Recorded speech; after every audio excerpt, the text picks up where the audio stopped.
Well, thank you so much for your patience and for waiting. I'd like to welcome you again. And we have doctors from all over that have joined us tonight. And we also have some special guests, ALF doctors who actually just recently attended the Columbia, Illinois Summit. So we'd like to welcome you as well. So tonight we have a very, very special guest who is going to be presenting. She is our CEO and president of HealthyStart by Ortho-Tain. So Leslie is a wealth of knowledge. So you are going to absolutely enjoy her presentation. She pretty much dedicates her life, eats, sleeps, and breathes airway. And so I'm really, really excited that we have her on tonight. So Leslie, I am going to hand it over to you and let you take over. And at the end, if you hang on, number one, please use the Q&A to answer questions. But if you hang on till the end, we have some exciting opportunities that we'll like to share with you. But also, we can let you know how you can receive your CE credits. Well, thank you so much, Susie, and welcome everyone. I am absolutely thrilled to be here tonight and to discuss my passion with you. If you haven't done so, if you want to grab a glass of wine, sit back, and I want to enlighten you. Many of you have already delved into the area of sleep disorder breathing, but hopefully tonight we light another light bulb into that discussion of sleep and breathing and how we can reach so many children, parents out there in the community to not only educate them, but to treat them as well.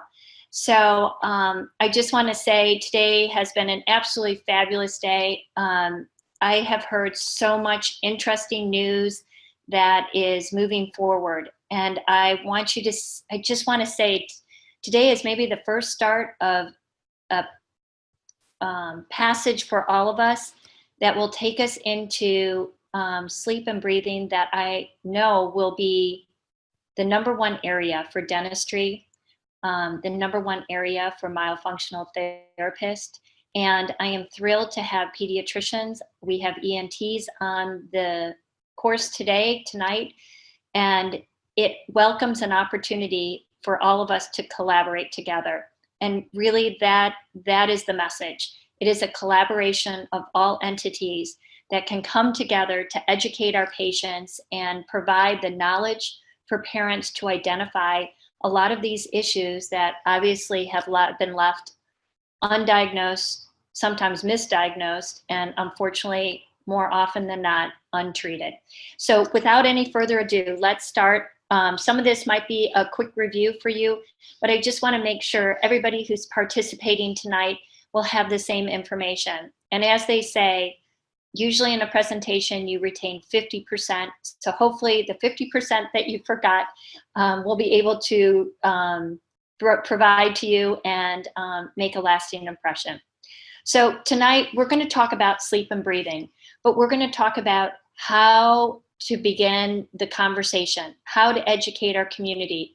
What can we tell parents? How do we communicate this message so that parents are on the team to help evaluate their children, also identify problem areas, and then know where to go for evaluation, to be evaluated for the underlying root causes that lie below a lot of these outward symptoms. So going over some of these outward symptoms, we look at conditions such as ADD, ADHD, bedwetting, difficulty in school, especially in subjects of math, science, and spelling. Mouth breathing. Mouth breathing is probably the #1 cause, habitual cause that leads to sleep and breathing issues. Restless sleep, delayed or stunted growth, nightmares or night terrors. We tend to find that these children rarely dream. They primarily have night terrors or nightmares. They're often irritable, angry. Interesting, we find that a high percentage of children have morning headaches. And it's a hard conversation because the kids have probably had them all their life and they don't know any difference. So that headache is an interesting symptom that sometimes is hard to diagnose just from this pure fact that a child doesn't have the mechanics or the knowledge to be able to know any different than what they're normally used to. Allergies, eczema is an interesting one that is associated. We can go through depression, tooth grinding, obviously swollen tonsils and adenoids can be an offshoot of a mouth breathing situation. Aggressive behavior, daytime drowsiness, pair problems, sleep talking, walking. But the most important item to come from this is that an estimated 9 out of 10 children suffer from one or more of these symptoms. That is a horrific statistic, and that represents about 40 million children in the United States alone. That's a huge number. And think about how many children day in and day out are suffering from some of these outward symptoms without realizing the linkage between the symptoms, but also that there's possibly a root cause that can be addressed to eliminate a lot of these outward symptoms. So let's talk about what options parents have if their child has some of these outward symptoms. Unfortunately, a lot of pediatricians, professionals haven't linked those symptoms together. So where they're identifying each symptom as an isolated symptom for that child. So what do they prescribe? A variety of either medications, sleep studies, allergy testing, sleep aids, all sorts of different, what we would probably refer to as Band-Aids, as opposed to actual treatment to address the root cause. So what we want to talk about tonight is not only the symptoms and basically the root cause. And sometimes when we look at these Band-Aids that the doctors have been prescribing for these patients, it tends to be a short-term fix. Many times these Band-Aids involve drugs, and unfortunately with drugs we see many side effects. And last but not least, these drugs can be costly, painful, time-consuming, and ineffective. So over the past 20 years, there has been much research that have linked these outward symptoms to a root cause. And these root causes include mouth breathing, a narrow palate, improper tongue placement, and jaw relationships.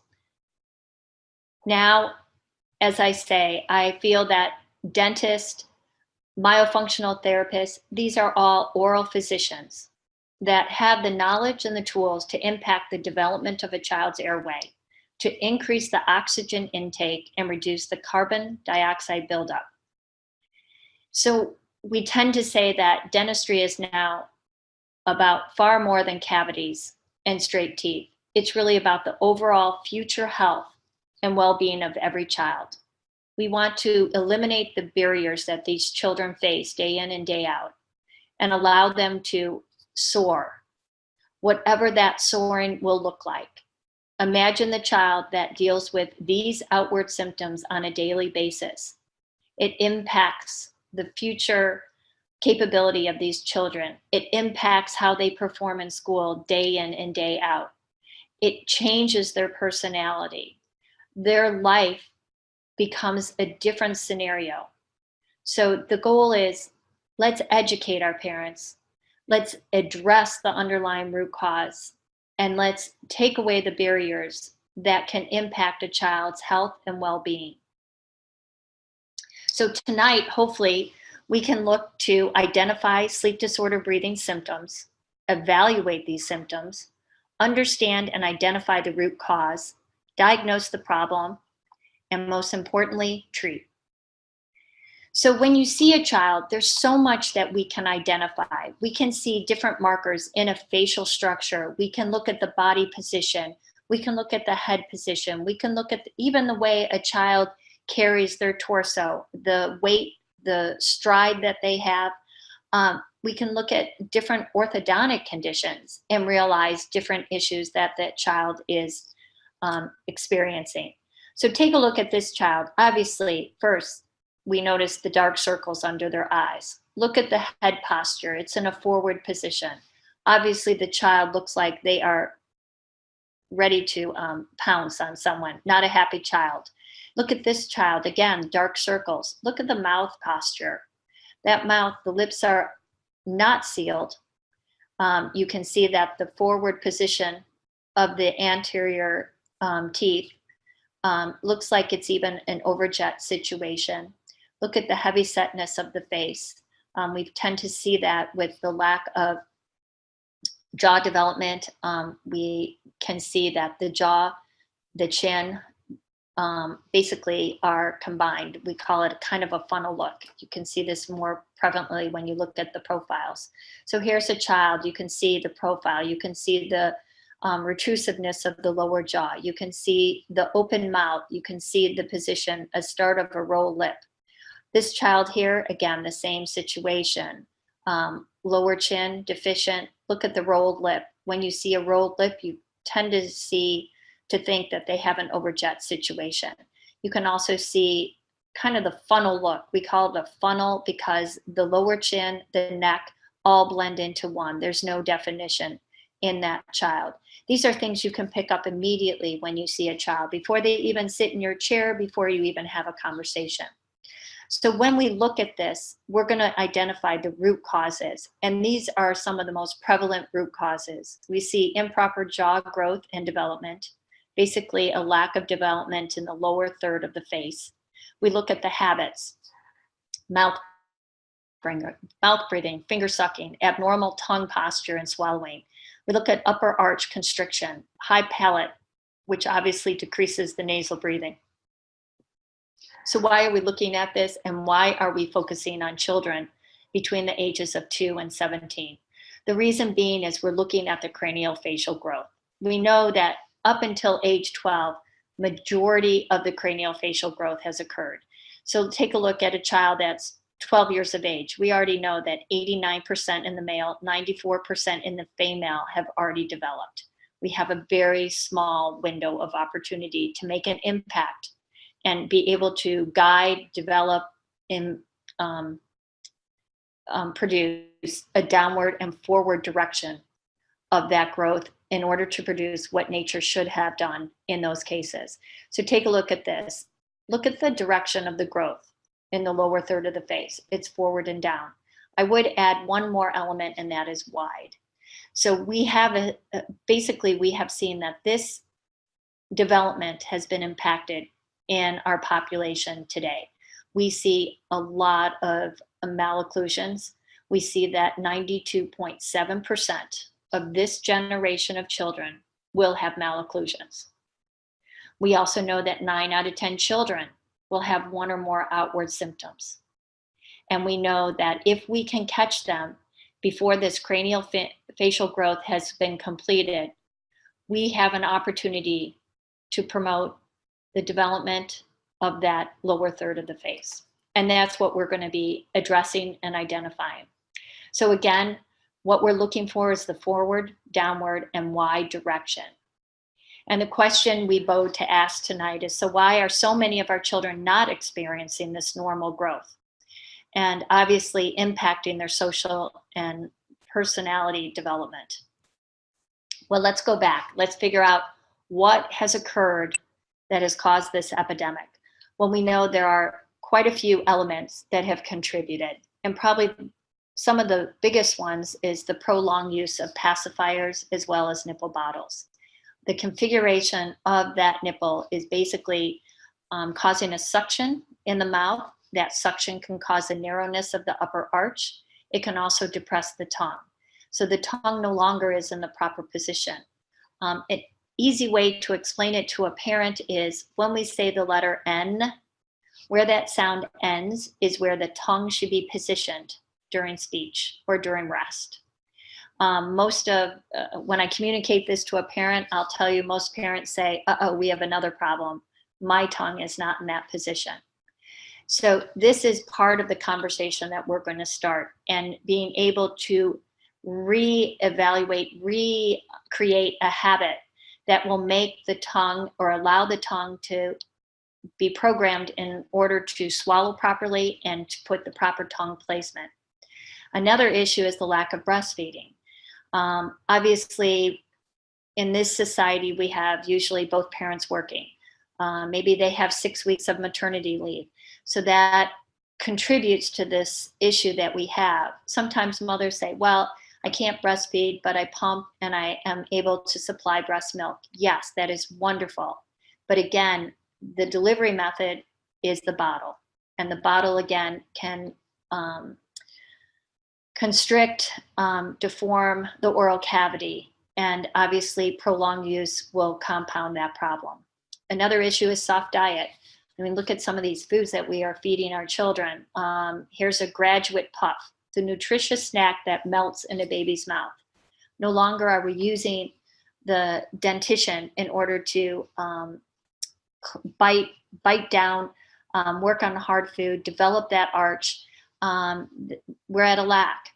So again, we start with that education, being able to explain to a parent. Sometimes I'll have a parent that says, well, should I feed my child rocks? Well, no, I'm not suggesting you feed them rocks.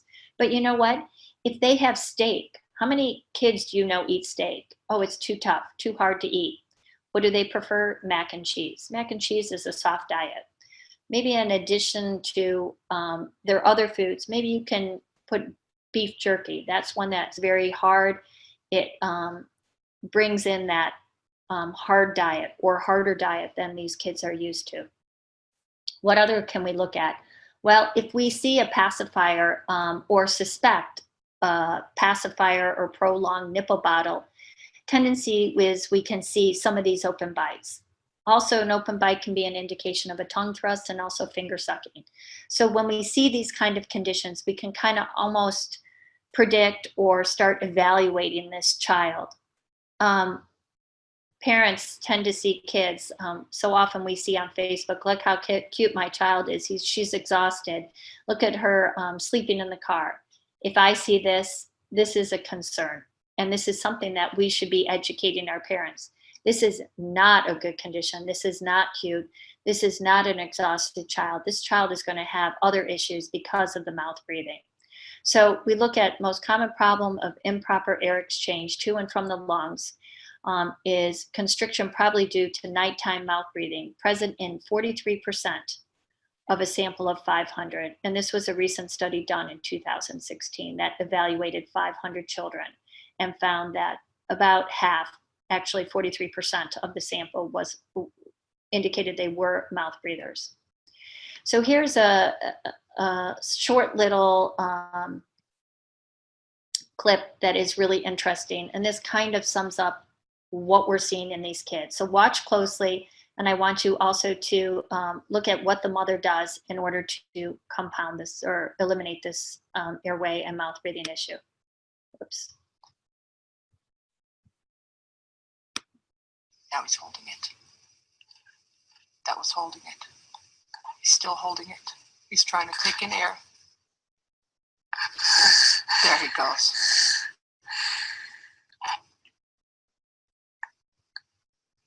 Okay, now watch. He's holding it. He's holding it. He's holding it. He's holding it. He's still holding his breath. And now he's going to gulp again. There he goes. That was it again. And again. He's holding. He's holding. He's trying. There he goes. So this has been 3 minutes and 15 seconds, and you can see how many episodes he's had of not getting calm breaths in. Now, watch what happens when I take his jaw and I just bring it forward. If I can, let's see if I can. And I open his airway. Just bring his airway forward.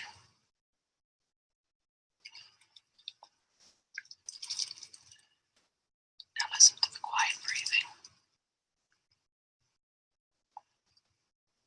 There we go. Now he's breathing through his nose. And I brought his airway. I'm opening his airway. Just pulling his jaw forward ever so slightly. And now he's breathing through his nose quietly. His mouth is a little bit open, but he's breathing through his nose. Just by hear how quietly he's breathing, you don't hear him anymore. And all I did is gently bring his jaw forward. Think about that. That is amazing. Now, it makes you wonder, okay, this is one part of the puzzle. If we can bring the lower jaw forward in a position and eliminate the mouth breathing, expand the arches, create the proper habit, can we stop? Can we change this behavior? Absolutely.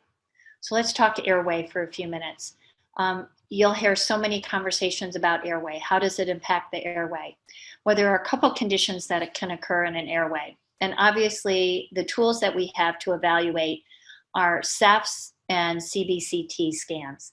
And, you know, they're the best tools that we have now. They're, you know, great for giving us information and data, but there are some negatives to them. So both a SEF and a CBCT scan are taken in a vertical position, meaning the child's in an upright position.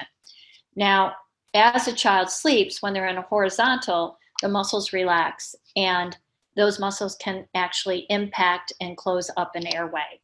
So when we see a vertical, we're going to give you that. This is the best information we have at this time.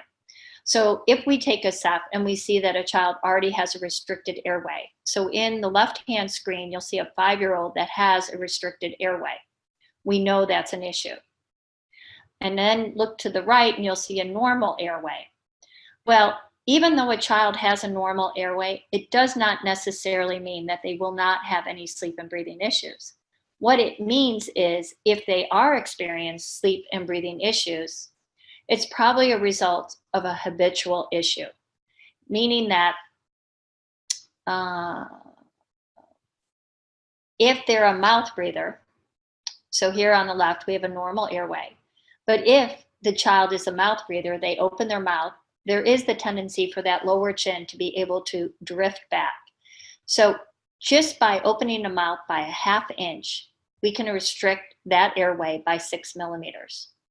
And that's the scenario that happens or can happen during nighttime sleep.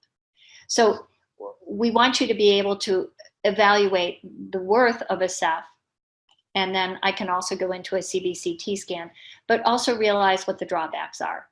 So if we basically see sleep issues in a child and they have a normal airway, we can almost predict that we should be looking at habits and seeing what habits that child has. And if they have mouth breathing, we obviously know that they're constricting that airway a considerable amount during night and reducing the amount of oxygen that they get. This is an interesting scenario. So a CBCT scan is a great instrument. Again, it has some of the same drawbacks that you would see in a cephalometric, just from the pure position that it is in a vertical position. An interesting way that they have indicated to determine an average airway is we take the age of the patient starting at age 5 and you multiply it by 10. So if you have a 9-year-old, a 9-year-old's airway would be 9 times 10 is 90 square millimeters. This particular case is a 9-year-old who has an airway of 53.6. So it is compromised. It is reduced from what we would anticipate seeing. What is interesting is at age 17, we tend to peak in our airway development, meaning that at age 17, we would expect an adult to have between 150 and 170 square millimeters. Now, starting at age 21 or thereafter, we see a deterioration of an airway. So the question has always been, if we see an older patient that has sleep apnea, we have no idea where they were at the peak of their development, nor if they reached what we would consider the average diameter of an airway. We don't know that information. However, we wanted to see what would happen after 1 month. So the progress after 1 month, wearing a HealthyStart. And this second CBCT scan is with the appliance in the mouth. So after 1 month, and this is the progress that is occurring during treatment, we see an airway dimension of 337 square millimeters. Well, think about that. We say that our optimal airway for an adult is between 150 and 170. This is over double. So creating this, are we creating a new norm? Maybe. Are we saying that what we have seen in our adults is already compromised, even at age 17, which we can contribute or explain how we proceed into sleep apnea? These are questions. We are in the process of a very large sleep study that will address this issue. But I bring it up because it's an interesting concept to be thinking about as we're going through this whole progress of finding more and more information and how these sleep issues progress in children and adults. So when we talk to a parent, sometimes we want to tell them of a visual, what helps them understand this whole concept of a restricted airway. And a coffee stir is a great visual to use. I actually did my own study. I was determined that one day I was going to spend the whole day breathing through a coffee stir. I wanted to see what it was like for a child who has a compromised airway and how that felt. Well, I got through about 20 minutes, maybe 30 at the top. And I'll tell you, I had the most massive headache for the rest of the day. It did not matter if I took Excedrin, Advil, it did not matter. That headache was constant and consistent. It was extremely painful. So I tell parents that with the idea that, think about that, your child trying to breathe through a coffee stir, when what we want them to be breathing through is more like a garden hose. So good visuals, good ways of communicating the message, and for them to realize the difficulties that their childs are experiencing, and unfortunately sometimes don't have the tools to communicate that experience or that harmful or debilitating experiences that they are having. The nose. So little is known about the nose. The nose is kind of, unfortunately, a bodily function, a bodily characteristic that we don't really pay too much to. So I kind of wanted to go through what are the functions of the nose and why is that so important? So obviously the nose serves as an air passageway. It warms and moistens the inhaled air. The membrane traps dust, pollen, bacteria, and other foreign matter. It contains receptors which sort out odors, and it aids in phonation and the quality of voice. So think about it. Think of all the properties. So why then don't we talk more about the nose? I'm not quite sure. Mouth breathing basically takes away all those functions that would aid a child into properly breathing, properly sleeping, properly gaining the right combination of oxygen and CO2.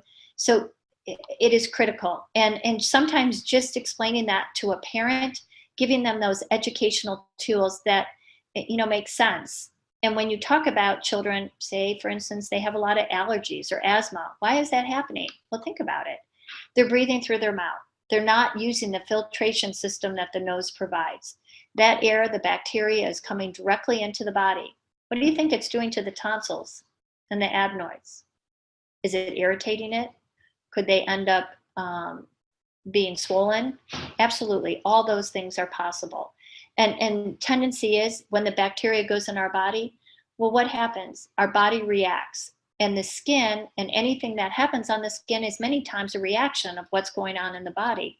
So that's where the eczema comes in, that many times we see children with eczema. We tell doctors when a patient comes in the middle of the summer and they have long sleeve shirts on and pants, ask that question. We have to kind of be a detective as that child comes in. Obviously, understanding and seeing different inconsistencies that we wouldn't tend to see in a normal, functioning properly child. So use this as part of your investigation. So even before you get into evaluate the root causes, you in your mind have a different scenario that you're going to start speaking about. And it's really important that your staff also has that education, because we can dissect a lot of information just by visual. So let's go over what we had just talked about and kind of the vicious circle that has been occurring.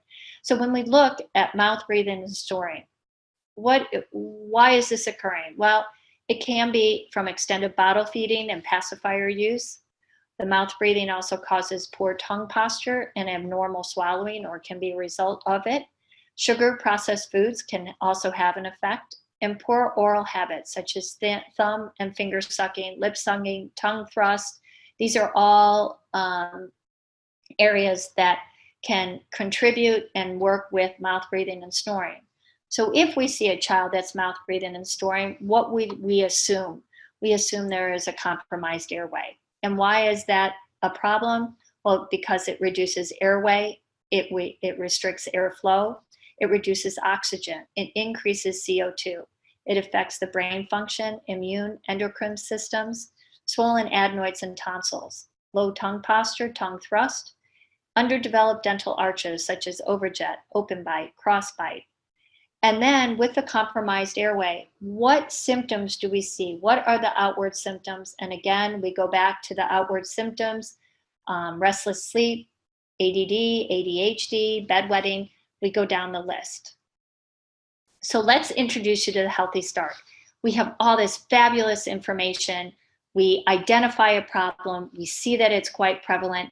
So the question is always, okay, we have all this, what do we do? Is there something that we can offer to our patients that basically will aid in their growth and development, that will obviously look at these deficiencies, these underlying root cause, and be able to, in a realistic, easy fashion, that can promote that growth and development? And the answer is yes. And let's talk about what HealthyStart can address. And then we'll explain how we do this.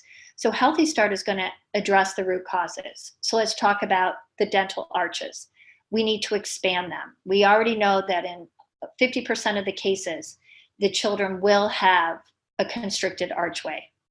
And what we have found with the habit corrector, which is the first in the series of the HealthyStart, we're able to treat 77% of those cases requiring expansion. With the habit corrector and the following appliances, we are able to expand the arches 4 to 5 millimeters. And as you transition from primary dentition into permanent dentition, if nature did what nature does, we should expect between 4 and 5 millimeters of expansion. And so the HealthyStart process is basically aiding nature and making sure that we are getting the expansion that is necessary during that transition of teeth. Now, obviously, we always have outliners of children that need additional help. And with that, we will introduce different adjuncts, such as a Schwartz expander. And possibly, but very small, is a rapid palatal expander.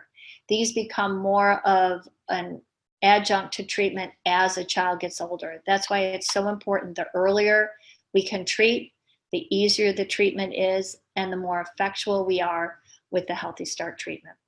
We establish nasal breathing. So we discourage and eliminate the mouth breathing. We increase the oxygen intake and basically ensure the REM sleep. Nasal breathing prepares air for optimal assimilation by the lungs, so it will filter, warm, and moisturize. We train the tongue, strengthen, condition, reposition the tongue in an upward position in the palate. We promote proper swallowing and speech, and try to overcome if additional adjuncts were being used, such as an RPE.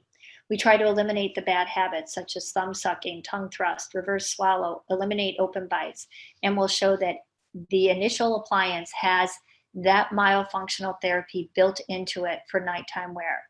Now, some doctors incorporate myofunctional therapy during the day. Absolutely. We are an advocate of using every resource that is possible. Speech therapists, if a child has speech issues, absolutely. But what HealthyStart can do to make this is be more effectual. At nighttime, that's where a lot of these problems happen. And obviously, having myofunctional therapy occurring during the nighttime is impossible. I mean, the child's asleep. But providing them with an appliance with it built in will show you that with every swallow, we're basically reinforcing that pattern. And we can do this 500 times a night just with passive nighttime wear. So it opens up myofunctional therapy to a new level. We can treat things faster. So these are the things we are looking for. We are aiding in nature. We are trying to do what nature should have provided and be able to promote those habits, proper growth and development, expanding the arches as we go through. HealthyStart will also advance the mandible to correct overjet. Unbelievable. We get 54% more growth in the lower jaw than the control sample. This was done in one of the largest orthodontic studies done on the HealthyStart system.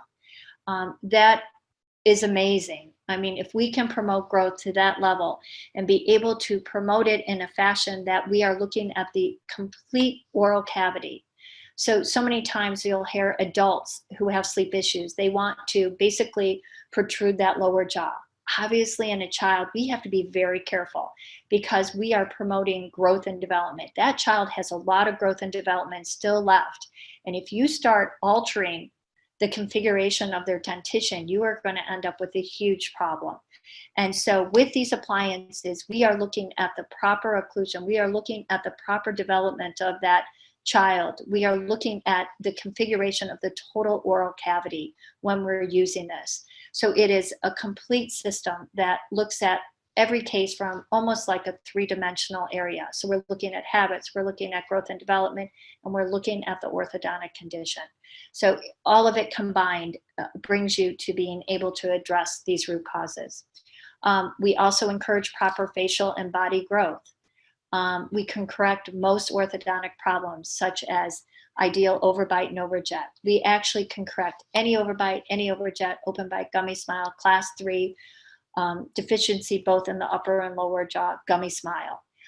We do proper intercuspation of the dentition, molar relationships to a class 1, all 28 teeth in proper place by the age of 12. Provides fiber development on straight teeth for stability. I want to basically think about that because this is huge. We can guide and direct the growth and development. We guide teeth in. We allow the fiber bundles to develop into that position.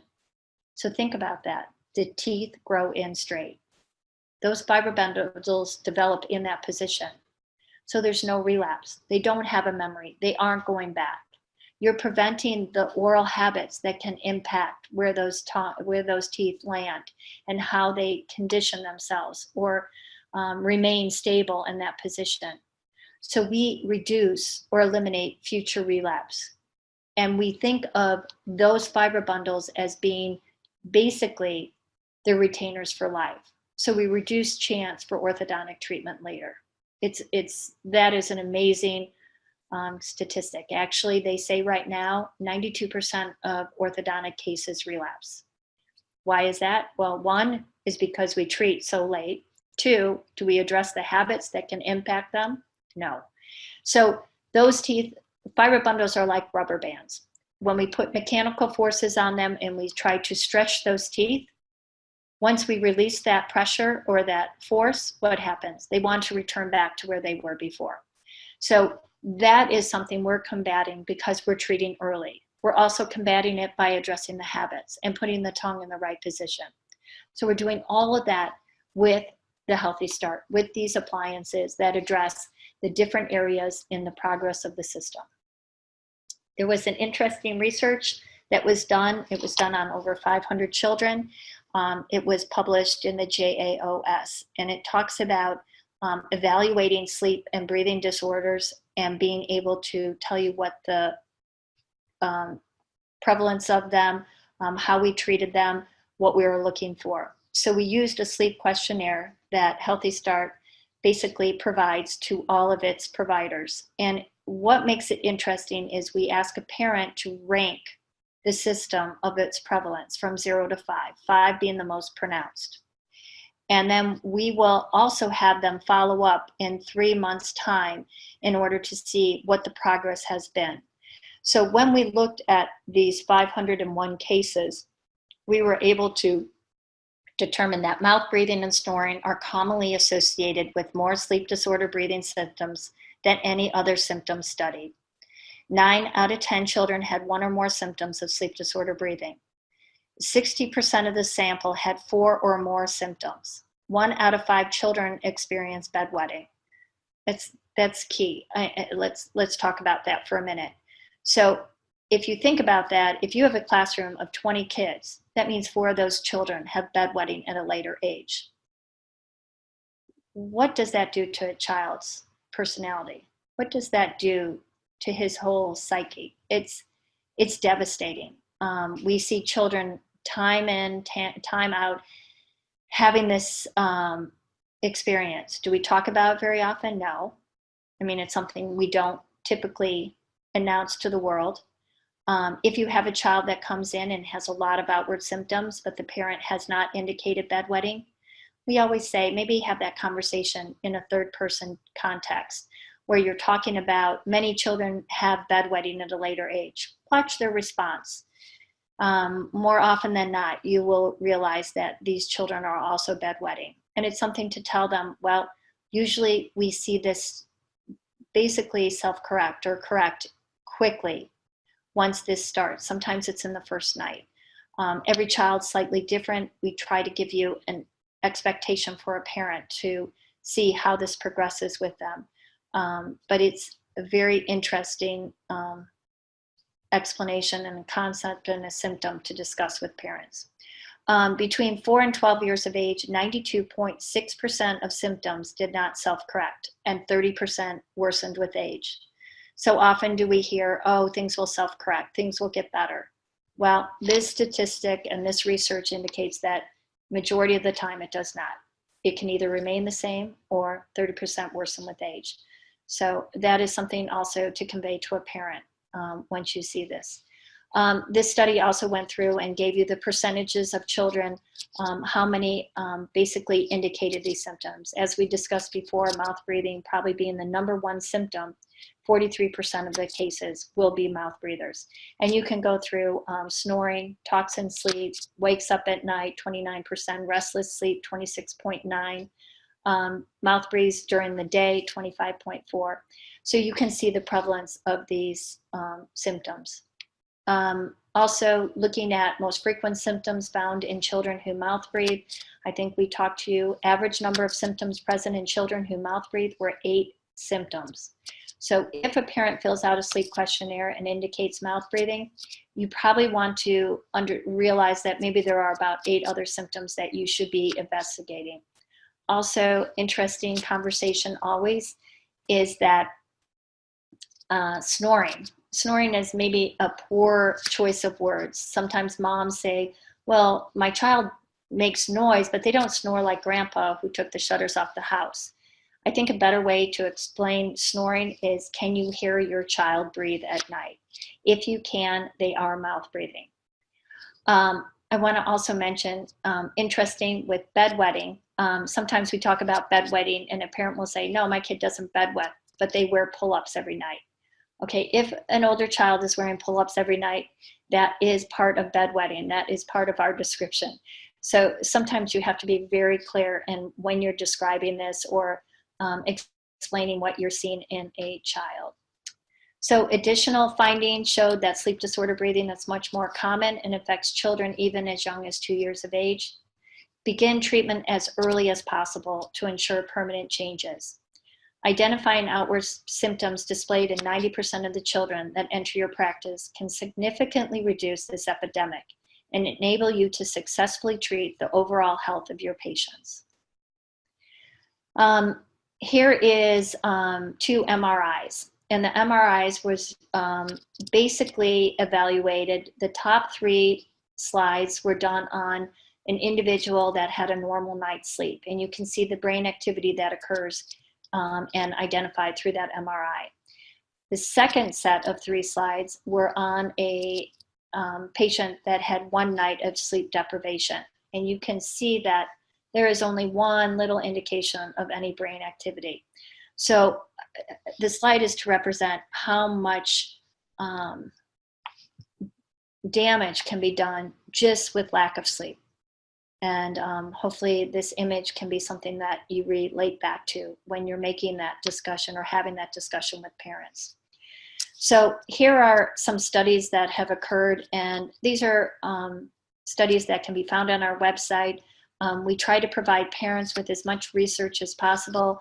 We have a separate and special section for doctors so they can have this research at their fingertips if they need be. So 3 consecutive nights of 4 to 5 hours of sleep can cause irreversible brain cell damage. Antibody levels increase 56% for each additional hour of sleep. Increased risk of type 2 diabetes. Sleep, the effect on immune systems results in less resistance to infection, illness, and allergies. 1 night of incomplete sleep can affect endocrine and immune system. You can see this was from Harvard. Children 6 to 9 years of age with less than 10 hours of sleep were 1.5 to 2.5 times more likely to be obese. Insulin reduction, 40% after 4 hours of sleep for 5 nights. You can see the rest of these. So let's briefly talk about ADD and ADHD. It is a very interesting phenomenon that is occurring. It seems that this has become epidemic proportions. I find it very interesting that we have a certain percentage of children that have actually been diagnosed with ADD and ADHD. But when we look at the medication that's being prescribed for ADD and ADHD, it's about 3 times as high or 3 times as great. How is that possible? Well, let's just take a step back and look at ADD and ADHD and how we arrive at that diagnosis. It's basically a set of criteria that needs to be fulfilled, and a doctor is basically looking at that criteria to make that diagnosis. Well, what is interesting is ADD and ADHD's criteria is the same criteria we use for sleep assessment. Can they be misdiagnosed? Can they be misinterpreted? Absolutely. Current research says that the children with ADD and ADHD, 86% of them have sleep issues. So obviously, the takeaway on this is that if a child is thought to have ADD or ADHD tendencies, an evaluation of sleep would be an easy evaluation to make and to address and to see where that child's symptoms end up. There's been a lot of research that has gone on with ADD and ADHD. One of probably the leaders is Bonnick. She actually studied over 13,000 participants, and she has watched them for a long period of time. In her research, she said that sleep disordered breathing increases the risk of ADD and ADHD by at least 50%. She also found that ADD and ADHD patients have little or no REM sleep, but they have delta sleep. Patients without ADD or ADHD have primarily REM sleep and delta sleep.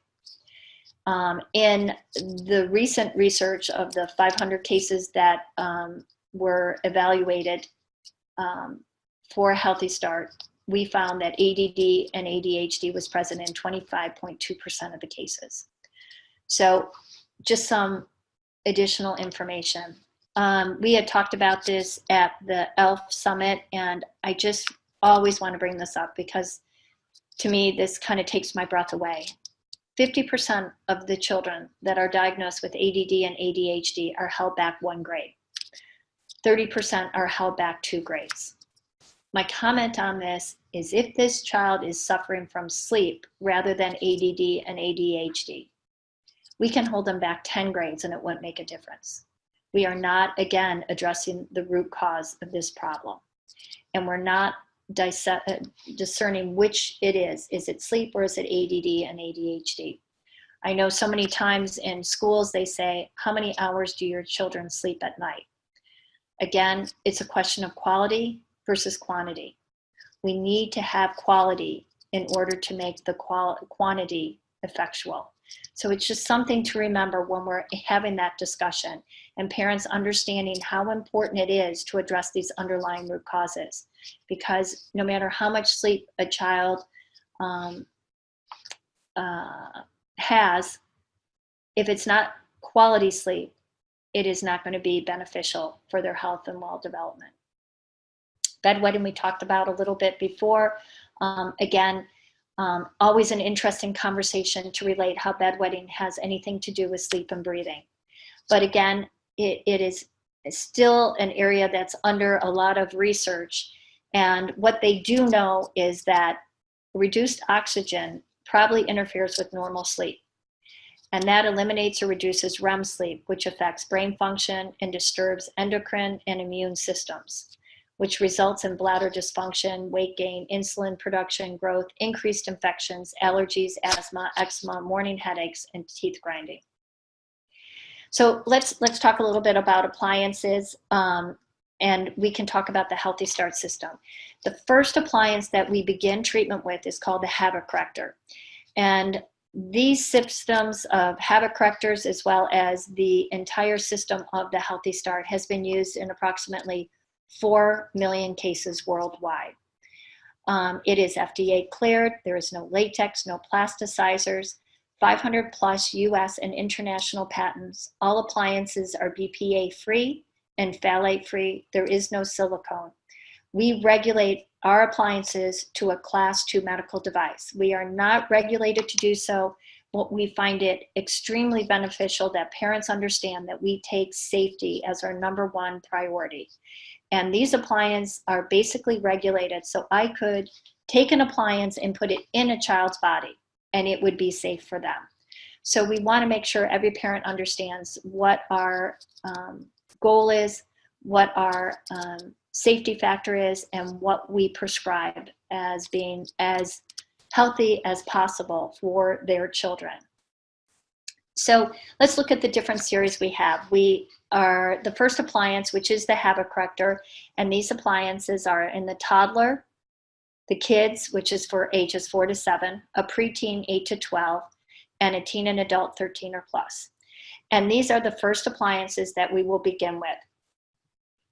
If we have a child that starts out at 2 to 4, they will wear this at the beginning until they become ready for the second appliance, which is what we call a C series. If a child comes in at age 4, they'll start with this kids version of the habit corrector and then move into the second and then the third appliance. If a patient walks in who is between ages 8 to 12, we will do 2 appliance system. It will start out with the first preteen and it will move into the second. Again, with the adult, same process. Now, these are on average what we use. If a child has a class 3, if they have a deficiency in both the upper and lower arch, we will add an additional appliance to this. But we'll talk about this in a few minutes. We want you to kind of get the idea, okay, we have a system, we're going to go from 1, 2 to 3. And what we do is we have you submit your cases. We have a portal that will go through. We do have doctors that will go through your cases. They will basically offer a potential clinical check for you, a treatment plan, and be able to have that conversation. So at every point, you basically have a consultant in your office. We want to make sure that every patient is going to leave healthier than they came. We want to make sure that every patient is 100%.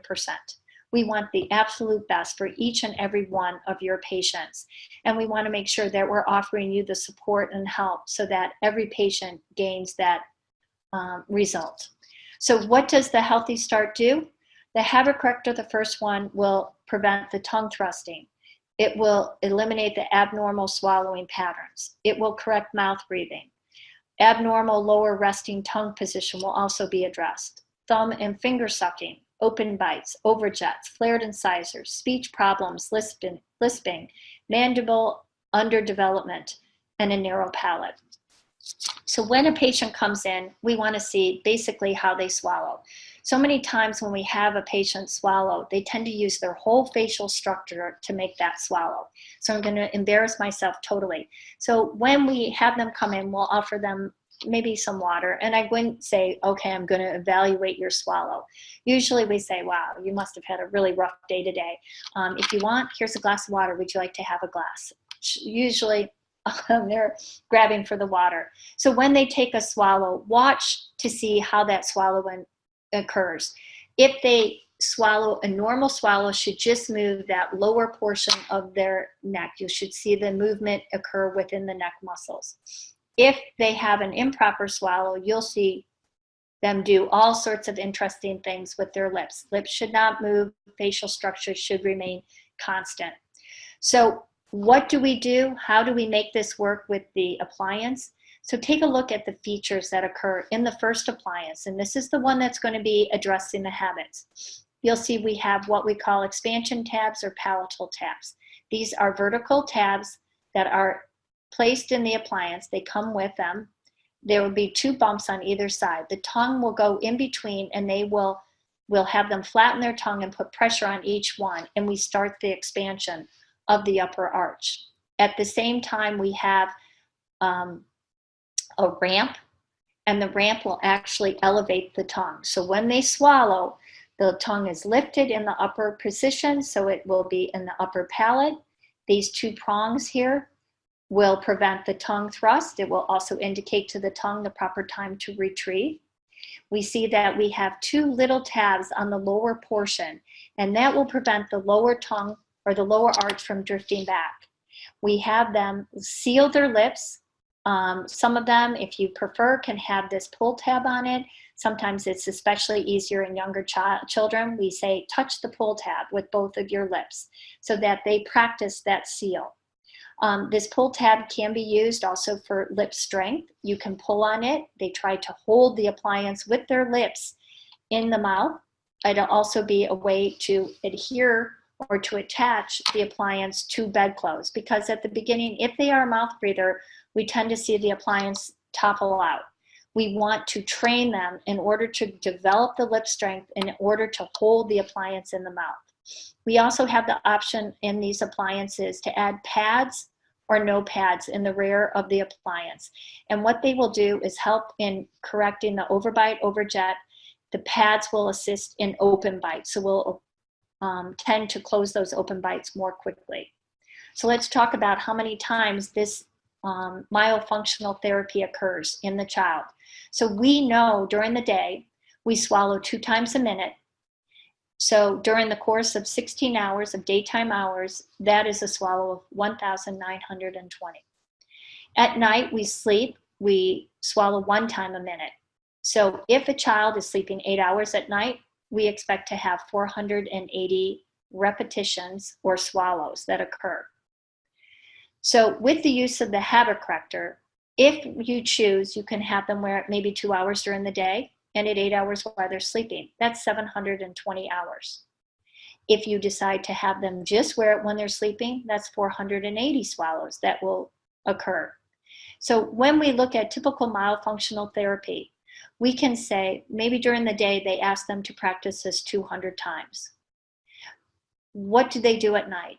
This will open it up so that they are continuing that therapy if they are already doing it during the day. If they are not incurring myofunctional therapy, they are able to at least continue or create that myofunctional therapy 480 times per day. So just kind of a good way to look at it. So let's look and see other symptoms that we can look at when the child just opens their mouth or smiles. So let's look at an anterior open bite. We discussed this briefly. It can be a tongue thrust, finger or thumb sucking habit, pacifier, bottle use. These are all possibilities that can occur with that case. Also, let's look at a tongue thrust. Have them swallow. Just look at where the posture is of that tongue. When they're talking, you'll absolutely see where that tongue comes out. Look for excessive overjet with minimal overbite. Look for flared upper incisors. Look for thumb or finger sucking. You can see where that gap is in the lower. You can see where the flared incisors occur as well. We want to look for constricted maxillary arches. We want to look for mandible displacement to one side, showing a crossbite. Also look at the midline, see how they line up. Lingually inclined lower incisors. Large freeway space. Lateral tongue thrust, usually with extreme overbite. We had talked a little bit about looking at a rolled lower lip. And remember I said, usually when we see this, obviously this child has a considerable deficiency of the lower third of the face of growth. We see a funneled neck as well. But this rolled lip would indicate to you that that child probably has an overjet. And you can probably assume to see something. So this is actually her case. This is where it started. You'll see a very deep overbite as well as a large overjet. This is what, after 11 months of treatment, and this is her retention afterwards. So you can see the progress that happened. And this child started out at 11 years and 6 months. So she's at the very top of what we would look for treatment. Obviously, she's approaching age 12. She's a girl 10 times. Sometimes they develop more early than what we would see in a male. So this was at the later portion, but you can see she still had a very nice result. Another feature that is absolutely essential and makes this whole process a very easy process for you in your office. We have an app that we offer with every case that comes into the HealthyStart system. And what this does is it does twofold. One is it's a compliance indicator for the patient. So every night when a patient goes to bed, in the morning, it will ask them, did you wear your appliance at night? Yes or no? Did it remain in the mouth all night long? Yes or no? It will ask the parent, have any of the outward symptoms that you indicated changed? So on a day-to-day basis, if they feel some of these symptoms are changing, they can indicate that on their original sleep questionnaire.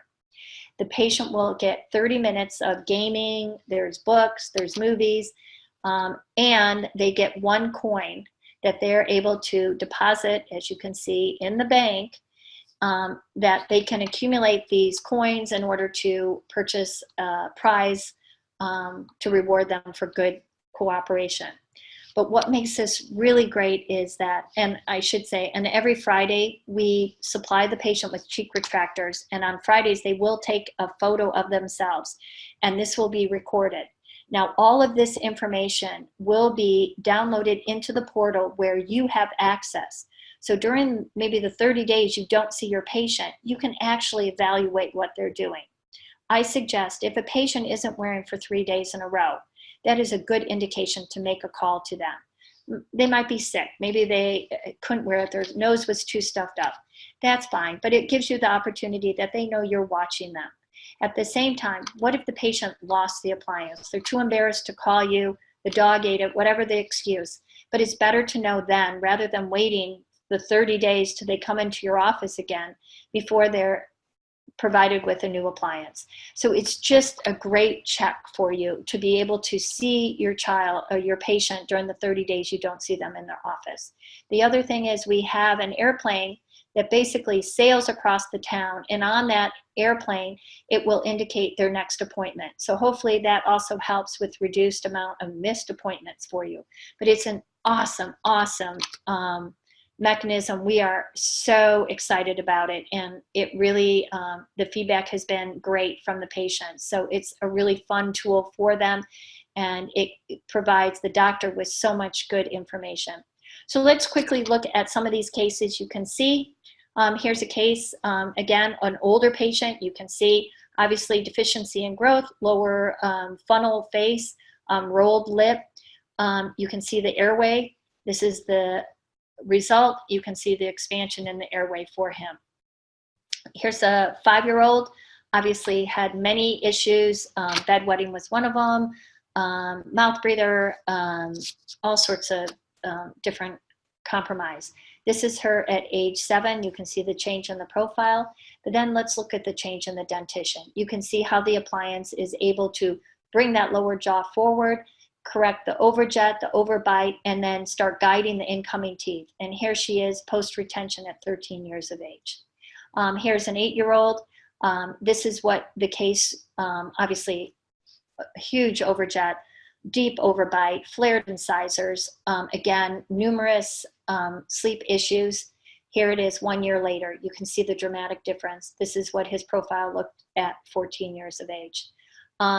Again, mandibular advancement. Here's a 9-year-old, 9 years, 11 months. Here he's at 11. Here's what his finished case look, and you can see the stability of it. This is him at 25 years of age. Interesting double lateral incisor. The appliance can accommodate that as well. Here's a frontal view of that same case. You can see what the changes are and basically post-retention.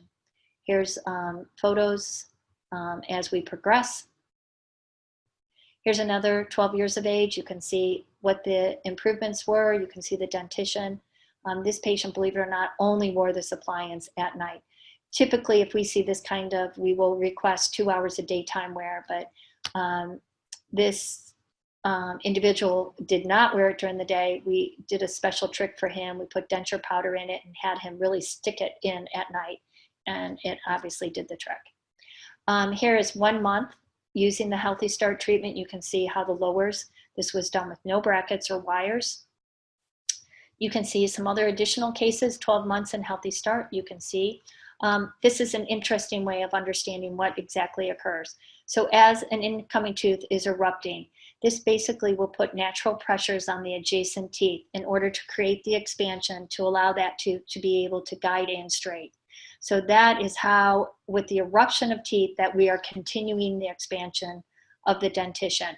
Interesting concept. With a central that is coming in, we get 1.5 millimeters of expansion. With the lateral, we get 0.5 millimeter of expansion. So just with the 4 anterior upper teeth, we can get a total of 4 millimeters of expansion. And that's what we would expect to see between primary and permanent dentition in nature if everything went as prescribed. So here are some more cases. Here you have a deep bite, overbite. This patient's mother actually had surgery, obviously at a later age, and she did not want this for her child. So she was fitted with a HealthyStart appliance, and you can see the progression. You can see the retention as we progress. So hopefully this gives you some ideas of what we can do with the HealthyStart. I want to turn it over to Susie right now. Susie, maybe you can go through, I can start this whiteboard presentation. It is really interesting. It's something great. You can post it on your website, things like that, that really kind of tells you a little bit, tells parents. So here we go. Have you heard of HealthyStart? Ortho-Tain, our parent company, just celebrated 50 years of helping close to 4 million kids around the world improve their health. Through the HealthyStart oral appliance system, we take orthodontic approach to treating children with sleep, breathing, and airway issues. The HealthyStart appliance system is soft and comfortable, like pillows for the teeth. Non-invasive, non-pharmaceutical, FDA cleared, American made. Our oral appliances promote natural growth and development of the dentition, but beautiful smiles are just the beginning. The HealthyStart system addresses the root cause of sleep-disordered breathing, promotes nasal breathing, while discouraging mouth breathing, widens the dental arches, helps to develop the jaw, all while straightening the teeth, just like nature intended. Unfortunately, research shows that 9 out of 10 children face 1 or more symptoms of sleep-disordered breathing: headaches, difficulty in school, snoring, bedwetting, night terrors, chronic allergies. To name a few, these symptoms can lead to lifelong health problems. The American Dental Association's new policy states that it's the responsibility of all dentists to receive education on how to assess and treat airway issues. HealthyStart to the rescue. Get digital training, earn CE credits, online, at your convenience, from the comfort of your home, anywhere in the world. Want to know more? Visit www.openairwaydentistry.com or call 844-KID-HEALTHY. Don't wait. HealthyStart changes lives, and so can you. Thank you, Leslie, so much. First of all, thank you so much for that amazing presentation. I'm going to share my screen really quickly. I'm going to tell you a little bit about our digital education, a little bit more about our digital education course. And then I have a couple of quick questions that came in, Leslie, if you don't mind answering them live. No, not at all. Do you want to do that now, or do you want to do your... You know what, being that we just showed the video, I'll go ahead and talk a little bit about the course, and then I can pop up the questions right after. Perfect. Awesome. So, well, first of all, let me just say that we are so excited about our digital education course. We have had the most amazing comments. The doctors that have attended our course, they absolutely love it. And here's what it consists of. We actually have a course that's starting on June the 4th. It includes 2 cases, 2 full cases, hands-on treatment of 2 full cases. And I'm talking the diagnosis, all of the appliances that you need from start to finish for that child, and animal cases for them to keep their appliances in. It comes with a $3,000 voucher towards a destination course in 2018. We have interactive study groups that go along with every presentation. So we basically send you the presentation. You have a week to watch that presentation. And then on Friday, we have a study group, a live study group. So where you get to connect with your peers. We have a mentor that meets you every Friday to talk about cases and to talk about all of the different things, including implementation into your practice, talking about how to get your staff involved. We do training on pediatric treatment of sleep-disordered breathing, improper facial growth and development of dentition, screenings for sleep, breathing, and airway issues, increasing the patient flow in your office. You actually earn 18 CE credits and then 16 more when you attend the live course. And the great thing is that this course actually complements the new ADA policy on sleep-related breathing disorders. So what doctors are saying about the digital course. So as we said, we have doctors who attend our course from all over the world. And so we had a doctor who attended from Australia. He said that the digital course was excellent. All at HealthyStart have really got their act together and offer resources others strive but rarely achieve. Well organized, passionate, and supportive. Then in Canada, I want to thank you and your colleagues for this amazing course. I have been searching for a solid system to help my patients, and this is by far the best, most organized, comprehensive course I have taken. So that was a doctor in Canada. And then in Colorado, I have really enjoyed the course. We have identified quite a few patients that will benefit from HealthyStart. My business partner's 4-year-old is in the habit corrector because he has had swallowing problems, and we have already seen great improvement in his eating. We already have 3 more patients ready who will be starting next week. I can't wait to see their progress. And then ADA, the American Dental Association, has called the HealthyStart Digital Education course ingenious. So that's high compliment. So there are a couple of different ways that you can get involved in our course. One is to, of course, call or email. And so here's our phone number. And if you'd like, you can actually take a quick screenshot of this slide so that way you have all of this information. But you can call us at 844-KID-HEALTHY or contact@thehealthystart.com. You can also visit our website, www.thehealthystart.com, and you can click on our lecture courses, and we have our digital course listed there as well. You can register tonight. We'll actually send you a welcome package, and it'll include the appliances, your first 2 cases, so that way you can get started immediately. That's what I love about this is, as soon as a doctor or anybody hears about this, you are already in your mind are thinking of children who need help. And so we'll make sure that you get those appliances in your hand. The course cost includes everything I talked about, including those 2 free cases, and it's a $3,400 investment. So we have some doctors who attended the presentation in Columbia, Illinois, the Columbia, Illinois Summit. So if you attended that summit, we actually have a promotion for you guys, and check your email because I sent some information and reference some details about it, but I will be sending you another email to give you some more details. Take a look at that. It's a great promotion, and we want you to get involved. You can contact me if you have any questions, and that's my email address, susie@healthystartchild.com. Or you can go and you can register electronically. Go to www.openairwaydentistry.com. You can find out more information in reference to the course, and you can register now, right then and there on the website. So the last thing I'll mention is how do you get your CE credits before we go to the Q&A. And the way you get your CE credits is they'll actually email you. The HealthyStart office will actually email you your CE credits within a couple of days from tonight. If you have any questions, though, again, here is our contact information, contact@thehealthystart.com, or of course, you can always give us a call, or you can use the contact form on the website. So that's how you do it. And we'd love for you to get involved. I will be, like I said, I'll be sending you, if you are an ALF doctor, I'll be sending you additional details, but we're really, really excited about our course. So Leslie, if you're still there, if you have anything to add before I go on to the Q&A, I'd love to hear your voice. Oh, absolutely. No, again, all I have to say is this is going to be the biggest, if not already the biggest thing in dentistry. And I applaud you all for coming and spending the time to learn more about it and to realize how this would fit into your practice. Sometimes we talk to doctors who say, I only see adults. I can guarantee you this is the best second career for you. Working on adults, working on dentistry day in and day out is hard on your body. And as obviously I can speak, I'm old. As we get older, it becomes more and more difficult. This is fun. This is, how many times has a patient or a parent come up to you and hug you and say, thank you for changing my child's life.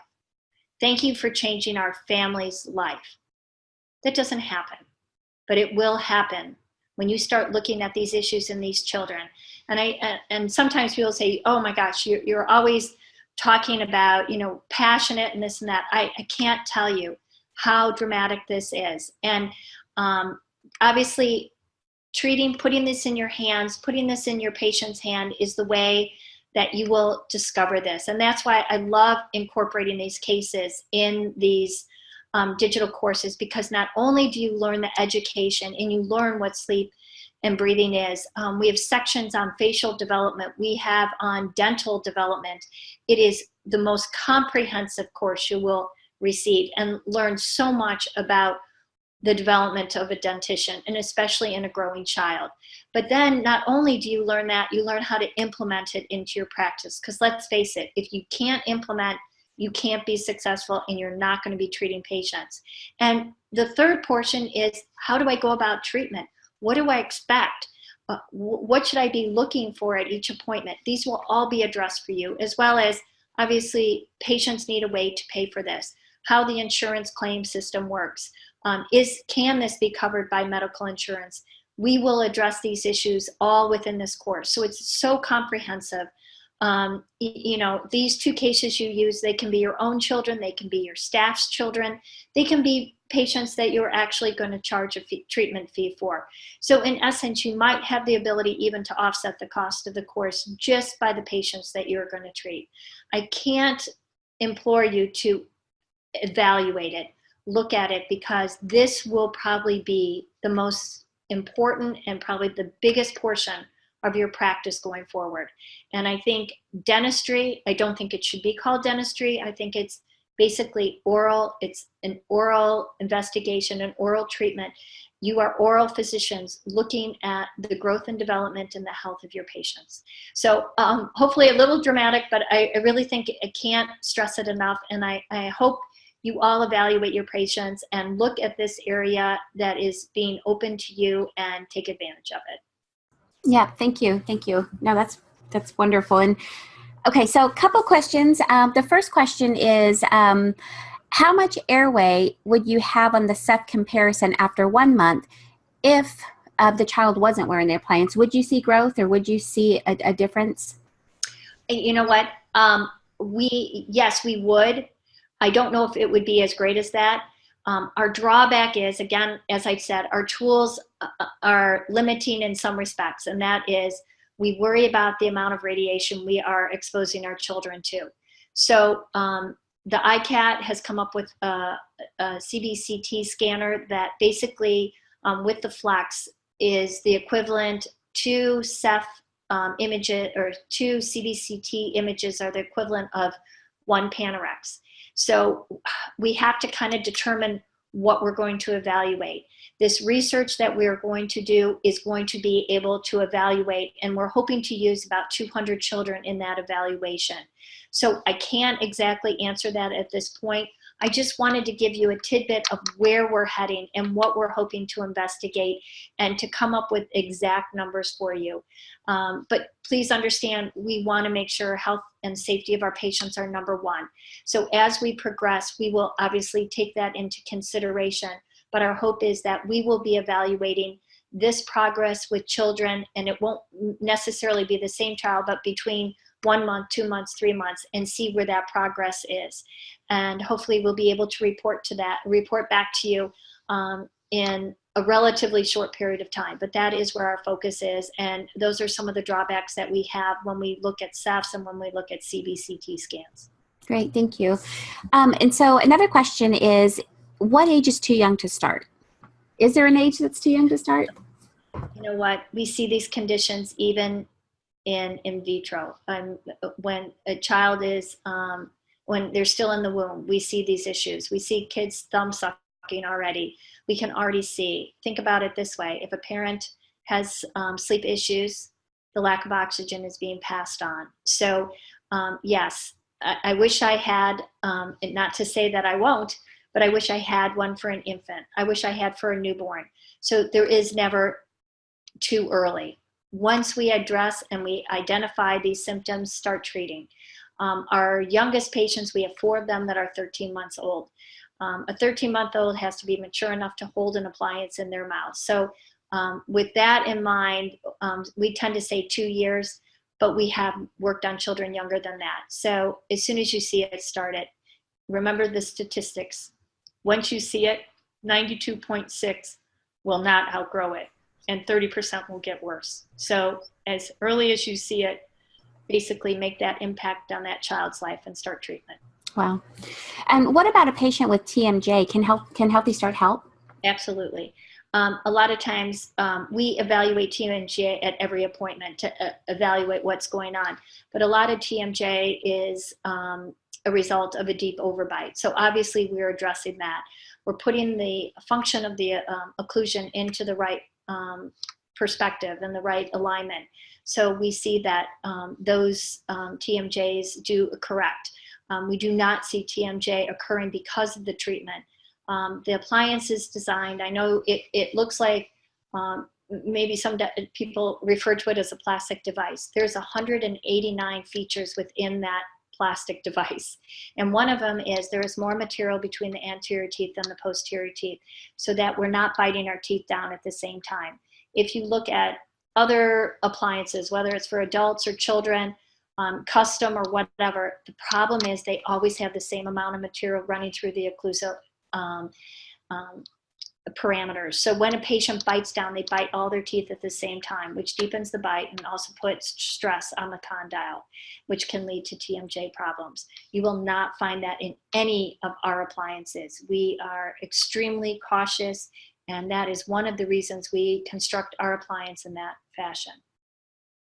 And then the last question is, what is your rate of compliance in the younger patients? Oh, it's awesome. We get 94% cooperation. And I actually think it's even higher than that. We did 2 of the largest, one was the largest orthodontic study in Finland. It crossed 3 cities, and we received 94% cooperation. We did another large study out of Tufts University, exactly the same statistic. So having a patient wear it primarily passively at night is really easy for them. And we tend to have a different problem. As a patient wears it, they feel so much better. And the kids are like, oh my gosh, I'm happy. The kids are happier. They sleep better. You'll see such a change in their behaviors and their personalities that we tend to have a problem when it comes time that treatment is over, that we want them to eliminate wearing the appliance. And the tendency is they don't want to give it up. So a little bit different problem, but and there is no harm for them to continue wearing it for whenever they want to. We just usually say at age 12, there's no need for them to continue wearing these appliances. So I would say that, compliance is very easy. They're young, they want to please. I would say more the problem becomes the parent. We want to make sure the parent is on board, because obviously we need their assistance, especially in the first week. If a patient wears the appliance in the first week, it becomes an automatic. So we'll talk about that during the course. We talk about little tricks of the trade, how to have patients more compliant, different things, from even where you talk to a child. So many times we talk from a child, we talk down to a child. We tend to ask you to actually have the child in a higher position than you, so you're talking up to a child. Has a child ever experienced that? No. And they love that dynamic, that they're in the position of having responsibility and you're looking up to them to have that conversation. It's a team game. It's a team effort, parents, doctors, patients. And that's what we dictate. That's what we encourage. And that's why we get such great compliance. And if you're up for it, Leslie, there was actually one more question that popped up. Well, actually, it's a two-part question. The first is, can you correct and retain crossbites? And then can you correct and retain crossbites in adults? Oh, great questions. Okay, so let's talk about crossbites in the pediatric patient. Crossbite is actually a result of sleep and breathing issues, or can be.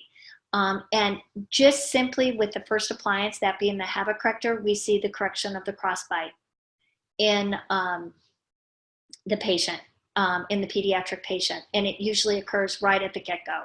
So very interesting condition and the relationship to sleep and breathing and how easily it is corrected. Now in an adult, obviously we don't have any more growth and development, so we have tooth movement in an adult. Now in an adult, a crossbite in the anterior area is very easy for us to correct. We might put cleats in it and do little other things to help us and assist us. In the posterior area, it becomes a little bit more complicated. We can get correction, but we might have to use some outside forces in order to get that correction. Teeth are harder to move because they're in a different position. They're more rounded, so it's harder for us to get that movement.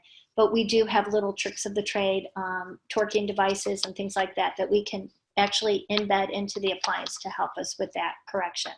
So absolutely 1000% in the pediatric patient, a little bit more complicated in the adults simply because of the lack of growth. Awesome. Awesome. Thank you so much. This was awesome. I'm no more questions? Yeah, that's it. So I just want to say thank you so much, first of all, to our doctors for joining us tonight, being on board, and so excited to bring this information out into the population, help you to understand a little bit more about HealthyStart. And Leslie, you're amazing. So I thank you so much for being on, and just, I mean, yeah, I know that some of you guys have had a chance to meet Leslie, so you've heard her present and you've had a chance to meet her. So anyway, I just would again really hope that everybody takes an opportunity to get involved and working within your communities to help the kids in your area. And anyhow, if you have any questions, or if there's anything that you need, please give us a call. Contact me personally if you'd like. And I would like to say thank you again for joining us. Well, I'd like to make one more comment, and yes. That is Susie Lafredo is multitask, has multi-abilities. And one of them is she is the most amazing social media individual. I'm sure you've seen our advertisements on Facebook. You've seen our posts on Facebook. You've seen she's involved in Mommy Blog. She's involved in your community. She goes in there with doctors that we have starting. We had a doctor that just presented to 100 pediatricians. We had another doctor who presented to an ENT. She is always in there finding that niche in your community to help you get the message out. So even though we are a treatment for patients, we realize the importance of education, and we want to make sure that occurs, and Susie is the go-to person. So again, when you see that, you will know it is the work of Susie Lafredo who has put that message out there. So please take advantage of it.